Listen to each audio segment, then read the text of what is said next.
السلام عليكم ورحمة الله وبركاته. أهلا بيكم في فيديو جديد من مامي كرافتس. فيديو النهاردة إن شاء الله هننفذ مع بعض غلاف لمصحف، وطبعا ينفع لأي كتاب. هنستخدم فيه غرزة النجمة وغرزة الحشو، وهنعمل له كمان فاصل متصل بيه. نفذته قبل كده أكتر من مرة باختلاف الخيوط، خيوط مختلفة، وكمان باختلاف الأكسسوارز اللي استخدمتها في الزينة. ده طبعا حاجة بترجع لأذواقنا، وطبعا الحاجة المتاحة عندنا. هنعرف كمان ازاي هناخد مقاس المصحف مظبوط، وايه هقول لكم برضو على شوية تريكات كده تطلع معانا مقاس الغلاف مظبوط جدا على قد المصحف من غير ما يكون واسع او في اي مشكلة. اتمنى ان شاء الله الشرح يعجبكم. يلا بسم الله نبدأ. مبدئيا احنا عندنا طريقتين بنشتغل بيهم اغلفة المصاحف بالكروشيه. اما احنا بنشتغله قطعة واحدة يعني متصل، او بنشتغله قطع منفصلة وبعد كده بنرجع نجمعها تاني. مثلا لو انا اشتغلته قطعة واحدة زي الورقة دي كده، بشتغله قطعة واحدة مستطيلة بالمقاس طبعا، وبعد كده برجع اقفل الجزء اللي هو هيتلبس في الغلاف. برجع اقفله من فوق ومن تحت كده، بقفل جزء من هنا وجزء من هنا، وده بيبقى الجزء اللي هيدخل فيه الغلاف بتاع المصحف. ده في حالة لو انا اشتغلته قطعة واحدة، وطبعا ببقى عاملة حساب الجزء اللي هيتقفل ده في المقاس، مزوداه معايا في المقاس. اما الجزء التاني اني برضو بشتغل قطعة بس بتبقى اللي هو المقاس اللي بره ده كله تمام، بدون الجزء اللي جوه، ما ببقاش عامله حساب الجزء اللي جوه ده معايا. بعد كده بشتغل الجزء اللي جوه ده لوحده، يعني بشتغل قطعتين كده، برجع اجمعهم مع بعض كده باطار خارجي، وبيبقى هو ده الجزء اللي بيتلبس في المصحف من جوه. وبصراحة الطريقة التانية دي اللي هو ان انا بشتغل القطعة اللي بتتلبس جوه في المصحف منفصلة لوحدها، دي الطريقة اللي انا بفضلها بصراحة دايما، خصوصا لو الغلاف او الغرزة اللي انا مستخدماها والخيط سميك. يعني هعمل الغلاف بغرزة بارزة، فلو انا اشتغلتها قطعة متصلة وتنيت الجزء اللي جوه، فالغرزة بتبقى سميكة وبيبقى الجزء اللي جوه ده سميك، فطبعا بيضايق بعد كده في الاستعمال، بيبقى واخد هنا مساحة والمصحف مش بيبقى مقفول كويس. فانا بحب اشتغل الجزء اللي بره بالغرزة اللي انا هشتغل بيها عادي، وبعد كده برجع اعمل الجزء الداخلي بمثلا عمود بلفة، فبيبقى فلات جدا وبيبقى مش واخد مساحة على المصحف. طيب بناخد مقاس المصحف ازاي؟ ببدأ باخد المصحف من اوله كده، بحط متر القياس من اول هنا تمام، وبلفه عليه كده لحد الناحية التانية لحد هنا كده، طلع معايا 31 سنتي.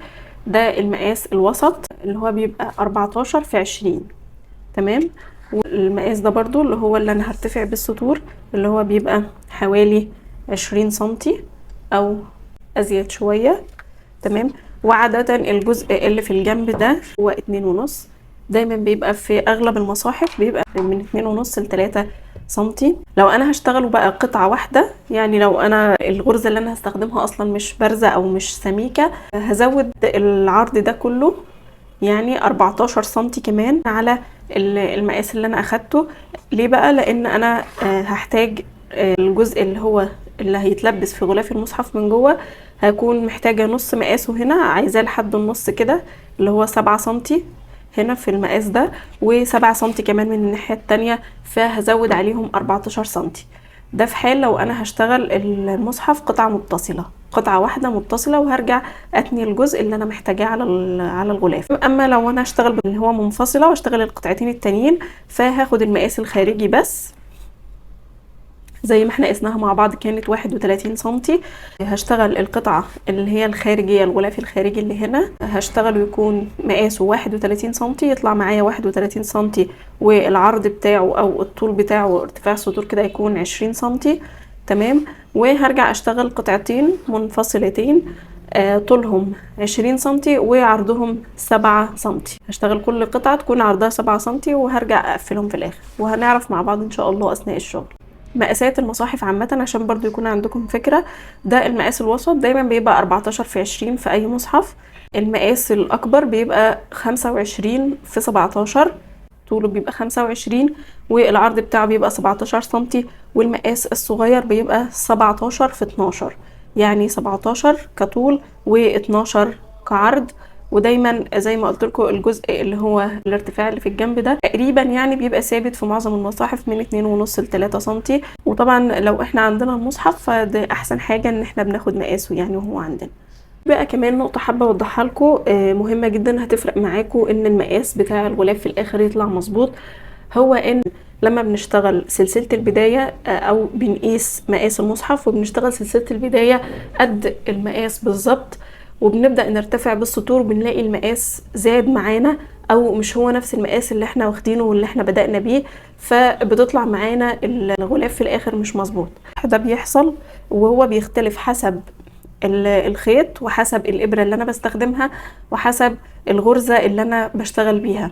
فالافضل ان احنا نعمل عينة الاول صغيرة بالخيط وبالابرة وبالغرزة اللي انا هشتغل بيها، اعمل عينة صغيرة مثلا ب10 سلاسل او ب15 سلسلة واقيسهم الاول اشوفهم ال10 او ال15 سلسلة بالخيط وبالابرة بتوعي اللي انا هستخدمهم طلعوا معايا كام سنتي، وابدا ارتفع بالغرزة اللي انا هشتغل بيها حوالي 3-4 سطور وارجع اقيسها تاني بعد ال4 سطور دي حصل فيها ايه، بناء عليه هبدا اشتغل بقى معاه. لقيتها مثلا زادت فخلاص الزيادة دي هشيلها في المقاس اصلا وانا بشتغل. نعمل حساب برضو ان الخيوط القطنية اللي هي زي الديفا او الكوتون جولد او اي حاجة بيبقى ليها مطة وبعد فترة بتريح في الشغل، فنبقى عاملين حسابنا برضو لو الشغل طلع متماسك معايا في الاول مفيش مشكلة خالص، لانه كده كده بعد فترة هيريح وهياخد شكل المصحف ويبقى حلو جدا. هنشتغل بقى بالاليس ديفا على فتلتين، هشتغل لونين، اللون الكشمير واللون الرصاصي. ده لون الكشمير ده رقم اللون، هنشتغل بغرزة النجمة الجزء اللي تحت، وده كمان اللون الرصاصي اللي هنشتغل بيه الجزء اللي فوق اللي هو من غرزة الحشو. ازاي بنشتغل على فتلتين؟ عندنا طريقتين عشان نشتغل على فتلتين، يكون عندنا شلتين وناخد من كل شلة طرف يعني، او ان احنا بيكون عندنا الخيط بناخد طرف الخيط اللي هو من بره الشلة اللي هو العادي اللي احنا بنشتغل بيه دايما، وناخد طرف الخيط التاني اللي هو من جوه الشلة.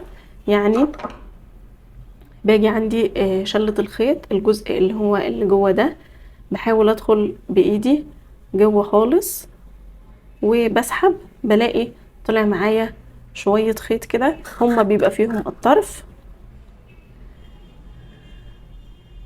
تمام اهو، طرف الخيط اهو، اخد الخيطين مع بعض وابدأ شغل عادي خالص، اتعامل معاهم على انهم فتلة واحدة عادي خالص. هنبدأ اول حاجة بعقدة البداية، الجزء اللي تحت زي ما قلنا هنشتغله بغرزة النجمة وهنشتغل سلسلة بداية. المفروض الجزء الخارجي ده كله طلع معايا 31 سنتي، فانا هعمل سلسلة بداية 27 سنتي تمام، عشان لما ابدأ ارتفع بالسطور هي هتظبط معايا وهترجع 31 سنتي تاني. غرزة النجمة بنشتغلها بتكون من مضاعفات الرقم 2، يعني يكون عدد زوجي زائد 1. ازاي يعني؟ اول حاجة نشتغل بس عدد زوجي كده يكون مقاسه 27 سنتي،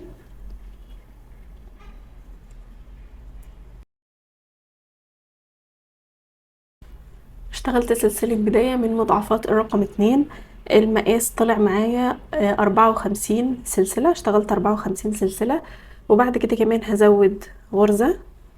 بعد كده هبتدي ان انا اول سطر عايزة اشتغله كاساس، مش هدخل في غرزة النجمة على طول، هشتغل السطر الاول كله بغرزة النص عمود على اساس يكون اساس معايا، وما تبقاش الغرزة او الجزء اللي تحت اللي في حافة المصحف من تحت يكون مفرغ او في اي حاجة تمام. فهبتدي اخد ارتفاع النص عمود اللي هو 2 سلسلة، وهبتدي اشتغل نص عمود عادي خالص، يعني هدخل في تالت غرزة هاخد لفة خيط على الابرة وادخل في تالت غرزة واشتغل نص عمود، يعني هاخد الخيط واطلع من ال3 حلقات اللي على الابرة، هاخد لفة خيط على الابرة وادخل في ضلع السلسلة، هاخد الخيط واطلع، هلاقي عندي على الابرة 3 حلقات، هاخد الخيط واطلع من ال3 حلقات. هنكمل باقي السطر بنفس الطريقة، نص عمود في كل سلسلة لحد اخر السطر. كده خلصنا السطر الاول كله بغرزة النص عمود. هنبدأ بقى نشتغل في غرزة النجمة. بعد اخر غرزة نص عمود اشتغلناها هنرتفع 3 سلسلة 1 2 3. وهنقلب الشغل بتاعنا على الناحية التانية. 3 سلاسل اللي انا اشتغلتهم دول هسيب اول سلسلة وادخل في تاني سلسلة واسحب الخيط. تمام، بقى عندي حلقتين على الابرة. هدخل في تالت سلسلة برضو دي وادخل برضو واسحب خيط. بقى عندي 3 حلقات على الابرة. هبدأ ادخل في اول نص عمود برضو واسحب خيط، وكمان هدخل في الاتنين اللي بعدهم واسحب خيط برضو. هدخل في دي واسحب خيط وادخل في اللي بعدها واسحب برضو خيط. بقى عندي كام حلقة على الابرة؟ بقى عندي 6 حلقات على الابرة. الغرزة دي بفضل اسحب خيط كده لحد ما يبقى عندي 6 حلقات. بعد كده بعمل ايه؟ بسحب الخيط واطلع من ال6 حلقات كلهم مع بعض لحد ما يبقى عندي الشكل كده. بعد كده هشتغل فوقهم سلسلة عشان اقفلهم. ودي معايا اول غرزة نجمة في السطر. طبعا لما برتفع السطر التاني بيكتمل، دي كأنها نص النجمة، ولما بشتغل السطر اللي بعده شكلها بيكتمل وبتبقى نجمة كاملة. النجمة اللي بعدها هدخل اول حاجة في الراس بتاعتها او اللي هو الجزء اللي فوق ده اللي انا لميتهم بيه. هدخل في السلسلة دي كده واسحب خيط. بقى كده عندي حلقتين. هبدأ في اخر واحدة انا سحبتها اللي هي دي، اخر واحدة سحبتها دي هدخل في الحلقة الخلفية بتاعتها. تمام، من ورا كده اهو دخلت في الحلقة الخلفية بتاعتها واسحب خيط. وهبدأ هلاقي عندي غرزة واسعة هنا كده تحت، هدخل فيها برضو واسحب خيط. وكمان هدخل في الاتنين نص عمود اللي بعدهم واسحب خيط.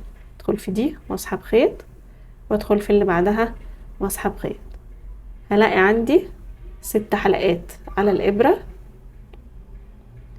هاخد الخيط واطلع من ال6 حلقات كلهم مع بعض وبعدين اقفل عليهم بسلسلة. ودي بتبقى عندي تاني غرزة. هدخل اول حاجة في الجزء بتاع النجمة اللي فوق، هتلاقوه جزء واسع كده، هدخل فيه واسحب خيط. بعد كده عندي اللي هي انا عندي دي اضلاع النجمة اهي، الضلع اللي هو الاخير اللي هنا ده. تمام، هو بيبقى عندي شبه حرف الفي كده شوية، ممكن ادخل تحت حرف الفي كله، ممكن ادخل في اي مكان فيه. تمام، بس انا دخلت في الحلقة الخلفية بتخلي النجمة من بره تكون بارزة اكتر. تمام، بس لو حسيت ان هو ضيق او مضايقكم ادخلوا تحت الغرزة كلها عادي. تمام، كده بقى عندي 3 حلقات على الابرة. هدخل فيه، هتلاقوا فيه جزء واسع كده جنب الغرزة هنا اللي هو قبل النص عمود اللي بعده، هدخل فيه برضو واسحب خيط. وهدخل في الاتنين نص عمود اللي بعدها برضو واسحب خيط منه. تمام، لحد ما الاقي عندي كده 6 حلقات على الابرة. هروح واخده الخيط وطالعه من ال6 حلقات مع بعض وارجع اقفل عليهم بسلسلة. وده بيكون عندي شكل الغرزة. هنكمل، هدخل في الجزء اللي فوق ده اللي عند السلسلة اللي انا قفلت بيها، واخر ضلع من ضلوع النجمة اللي هنا هدخل في الحلقة الخلفية بتاعته واسحب خيط. هدخل في الجزء الواسع اللي قبل الاتنين نص عمود واللي هو جنب الغرزة على طول، هدخل فيه برضو واسحب خيط. وهدخل في الاتنين نص عمود اللي بعدها بالشكل ده واسحب خيط من الاتنين. هلاقي عندي 6 حلقات على الابرة.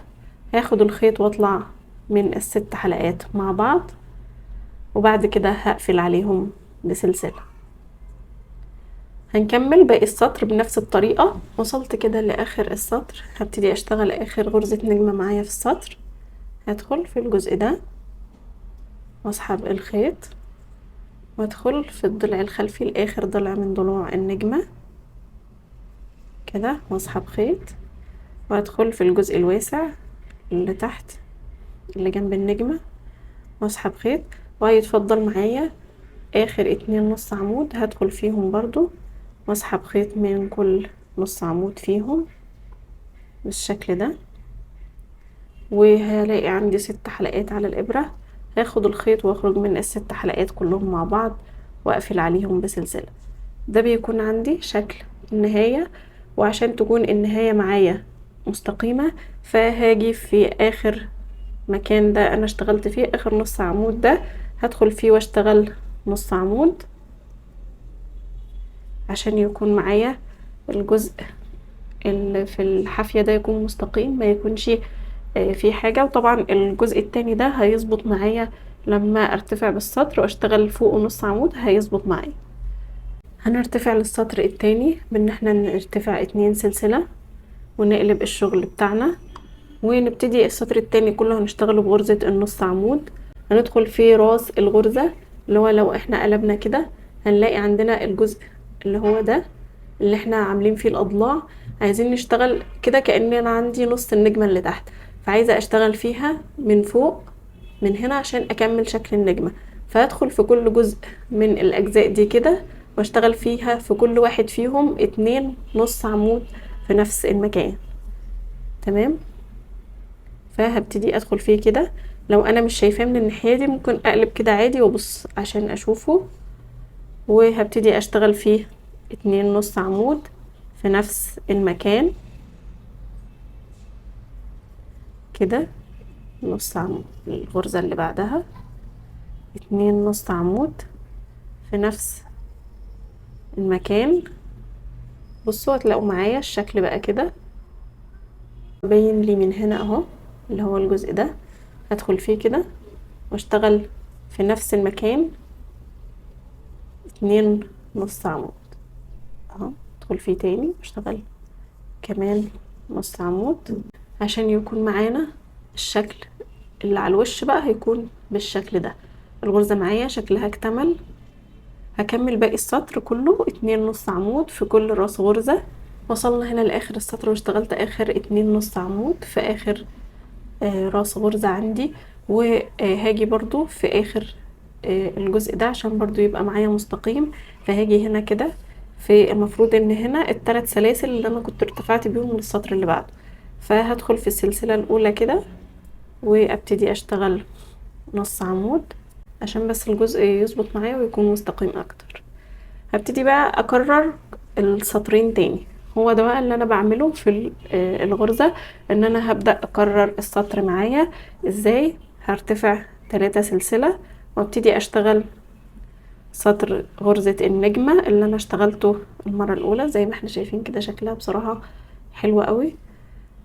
هسيب اول سلسلة وادخل في التانية واسحب خيط، هدخل فيها واسحب خيط، وادخل في السلسلة التالتة برضو واسحب خيط، هدخل في اول نص عمود عندي واسحب خيط، وادخل كمان في ال2 نص عمود اللي بعدهم واسحب منهم هما ال2 خيط لحد ما يبقى عندي 6 حلقات على الابرة. هاخد الخيط واطلع من ال6 حلقات مع بعض وهقفل عليهم بسلسلة. هبتدي اشتغل اللي بعدها. هدخل في الراس بتاعة الغرزة الجزء او في السلسلة اللي انا قفلت بيها، هدخل فيها كده واسحب خيط، وهدخل في الضلع الخلفي لاخر ضلع من ضلوع النجمة انا سحبته واسحب خيط. هدخل في الجزء الواسع اللي هنا ده كده واسحب خيط.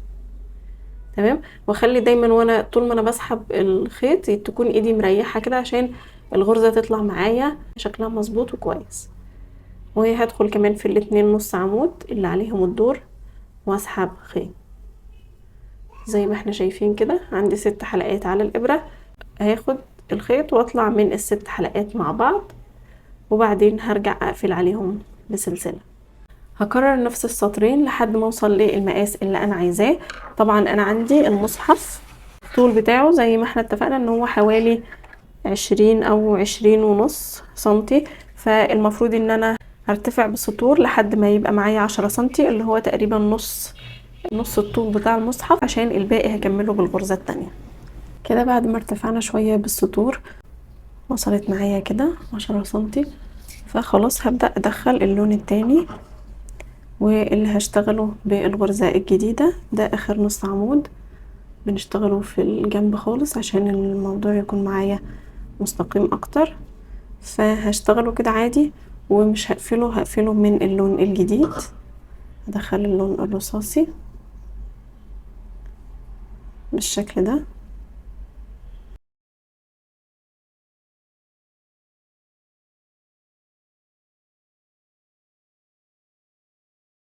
الجزء التاني كله هنشتغله بغرزة الحشو. فهنرتفع سلسلة اللي هو ارتفاع غرزة الحشو وهنقلب الشغل بتاعنا. اللي انا وصلته ده معايا وانا بشتغل هاخده تحت الابرة كده وادخل واشتغل حشو بالشكل ده كده.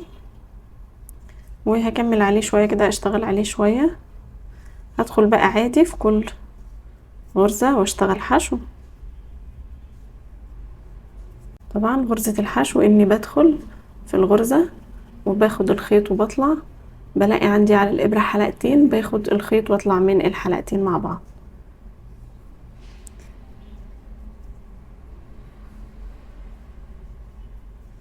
هنكمل باقي السطر وباقي المقاس اللي احنا عايزينه. هنفضل نرتفع بالسطور لحد ما المقاس يكمل معايا ال20 سنتي اللي هما الارتفاع او الطول بتاع الغلاف بتاعي. كده انا وصلت للمقاس المطلوب، مقاس المصحف المطلوب. يعني لو جيت حطيتها كده هلاقيها خلاص غطت المصحف كويس من فوق ومن تحت. يبقى كده تمام خلاص وفصلت الخيط. كده نكون خلصنا الجزء الخارجي كله اللي هو هيبقى على المصحف من بره. المفروض بقى نعمل الجزء اللي هو اللي هيتلبس في المصحف اللي هنركبه بقى في الجزء ده كده تمام عشان يرجع يتلبس في المصحف. الجزء ده بنعمله غرزة عمود بلفة مثلا عشان يبقى فلات كده معايا ومش مدي سمك كبير على المصحف. هنعمله بغرزة العمود بلفة. وطبعا برضو هناخد بالنا من حكاية ان الخيط بيزيد بعد ما نبدأ نشتغل بيه. فانا بدأت كانت 34 سلسلة. نسيب اول سلسلتين وندخل في تالت سلسلة ونشتغل عمود بلفة ونشتغل عمود بلفة في كل سلسلة لحد اخر السطر. والقطعة كلها هنشتغلها بالعمود بلفة. يعني هفضل ارتفع كده بالسطور لحد ما اوصل للعرض اللي انا عايزاه. العرض في المقاس بتاعي كنت عاوزاه يكون 7 سنتي فارتفعت 1 2 3 4 5 6. بعد كده عملت بس عشان يكون الشكل احلى اشتغلت سطر حشو فوقها باللون التاني. هكمل الناحية التانية وارجع لكم عشان نشوف هنقفلها ازاي. هنبدأ نجمعهم. وطبعا قبل ما نجمعهم الافضل ان احنا نكون منضفين الخيوط بتاعتها كلها بتاعت كل القطع تماما علشان ما نرجعش بعد ما نقفله يبقى عايزين مثلا نقلب عشان ننضف او كده. نجمعهم مع بعض باللون الكشمير برضو على فتلتين وبنفس الابرة، ابرة 4. هقسم اول حاجة الجراب كده من النص بالظبط. انا هعمل له فاصل متصل اللي هو الفصل اللي بيبقى في النص عشان نحدد الصفحة وكده. نبص بالظبط من يعني هقسم الجراب كده على نصين وهبدأ اقفل من هنا علشان لما الف على الجراب كله واجي اقفل برضو من نفس المكان واقوم طالعة بالفاصل بالمرة عشان يكون امتن وتكون الفينش شكله احسن. تمام. فهاجي هنا كده هاجي عند الغرزة اللي في النص دي بالظبط واروح مدخلة الابرة فيها. تمام. وهوصل الخيط بقى الكشمير منها بالشكل ده وهوصلهم بغرزة حشو. يعني هرتفع سلسلة وفي نفس المكان اللي انا وصلت منه هبدأ اشتغل حشو بالشكل ده. هدخل بقى في كل الغرز عادي، كل غرزة واحدة حشو. تمام كده. وهاخد الخيط اللي انا وصلته ده معايا. ممكن ان احنا نثبتهم بدبوس من هنا كده عشان لما اجي اوصل ادخلها على طول. انا يعني بعملها بالنظر كده، لما ببدأ اقرب من المكان اللي هضيف فيه ببدأ احطها.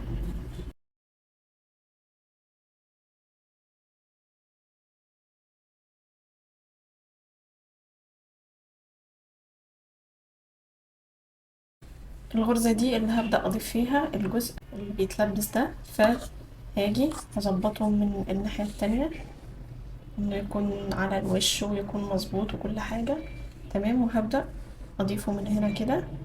هدخل في الحشو دي تمام، انا داخلة في الحشو اللي هي في الجراب اصلا، وهدخل في الجزء اللي هنا ده كده تمام، وهبدأ اشتغل حشو.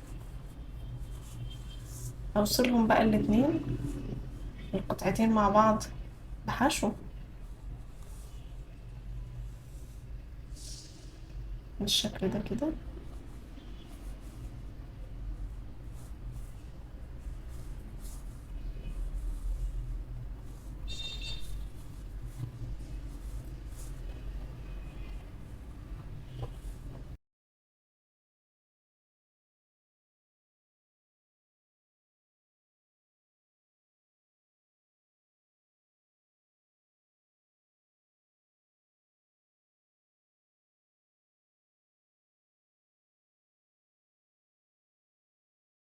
وصلت هنا للجزء اللي هو في الطرف خالص.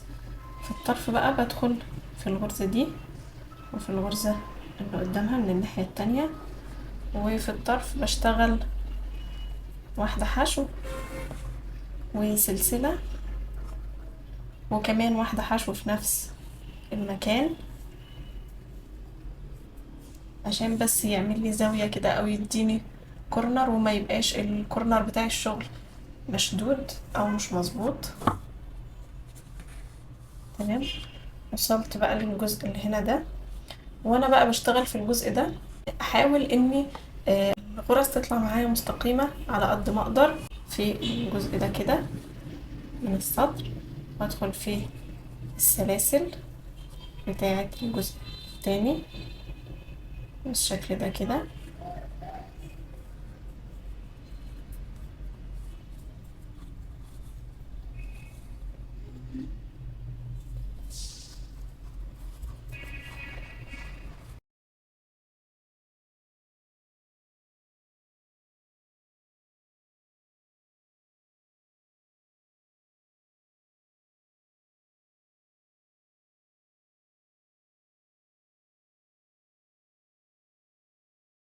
لما باجي بقى عند الجزء بتاع غرزة النجمة، مش بدخل بقى في النجوم ذات نفسها، لا بدخل في السلاسل اللي هي على الحافية دي علشان الشكل يكون احسن، وكمان ما يبقاش الشغل فيه فراغات.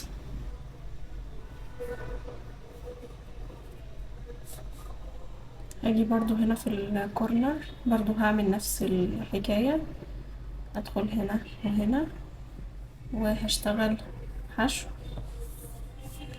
سلسلة حشو في نفس المكان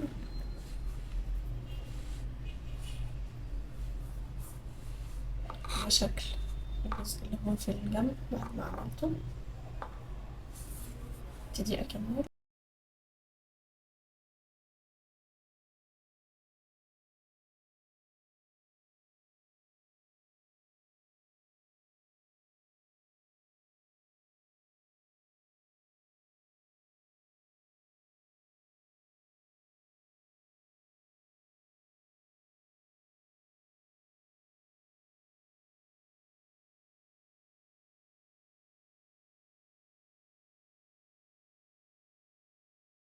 لحد ما وصلت كده للغرزة اللي انا بدأت عندها، فهبدأ ادخل فيها، ادخل في اول حشوة اشتغلتها واشتغل منزلقة. لو انا مش هعمل الفاصل فخلاص هفصل الشغل يعني، بس لو احنا هنعمل فاصل بقى فهكمل كده مجموعة من السلاسل عشان اعمل الفاصل اللي هو في المنتصف.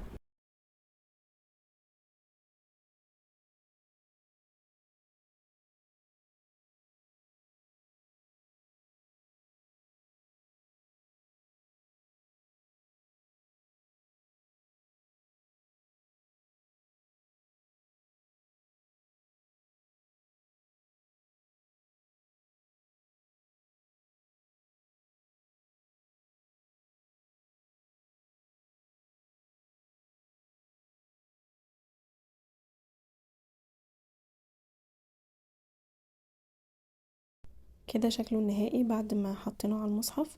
ممكن نسيبه كده زي ما هو، وممكن كمان نضيف له شوية اكسسوارات. اول حاجة نعمل الشرشوبة اللي هنحطها في الفاصل من تحت، نفس الطريقة اللي عملنا بيها الشرشوبة اللي كانت في زينة رمضان. هنربطها من فوق كده ربطتين.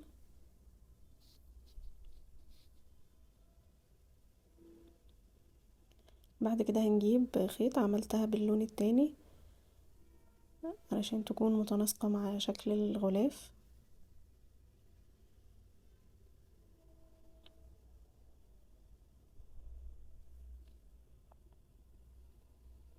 وبعد كده هبدأ الخيط ده احطه في ابرة التنظيف، وهبدأ ادخله جواها تاني عشان تكون امتن ويكون الفينش بتاعها كويس.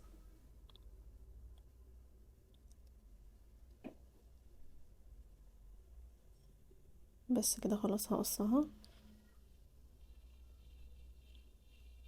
والخيط التاني برضو هدخله جواها.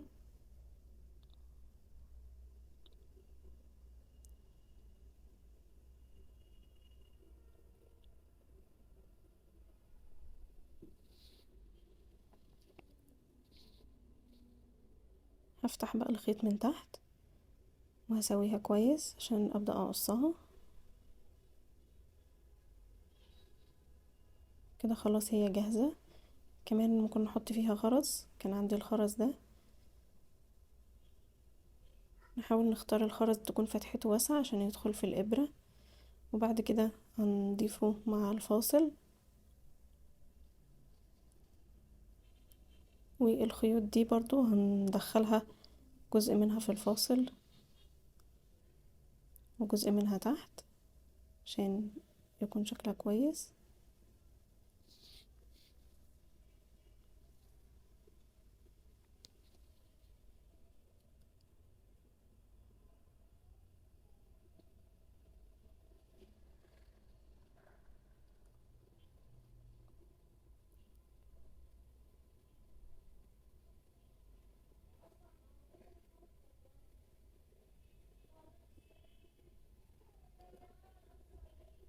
كده تمام جاهزة معايا.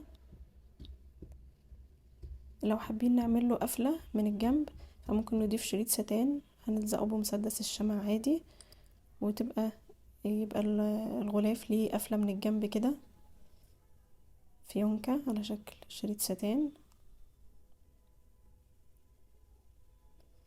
تمام. انا هضيف الجوبير، بس عندي الجوبير ده هبدأ اضيفه بمسدس الشمع. دايما لما نيجي نضيف اي اكسسوارز على الغلاف يكون واحنا حاطينه على المصحف، ما يكونش من غير المصحف عشان المقاس يطلع مظبوط. هنلبسه للمصحف، بعد كده نبدأ نضيف الجوبير بالشمع كده براحتنا خالص، بالراحة وواحدة واحدة. منحطش شمع كتير علشان ما يطلعش من حواليه ويبوظ الشكل. نحط حاجة بسيطة وندوس عليها كده دوسة خفيفة. بس كده خلاص. كان عندي كمان اللي هو اللولي القنصاص ده، فقلت هحط كام واحدة كده فوق. وطبعا الزينة والاكسسوارز دي حاجة بترجع للحاجة المتاحة عندنا، وطبعا لأذواقنا يعني.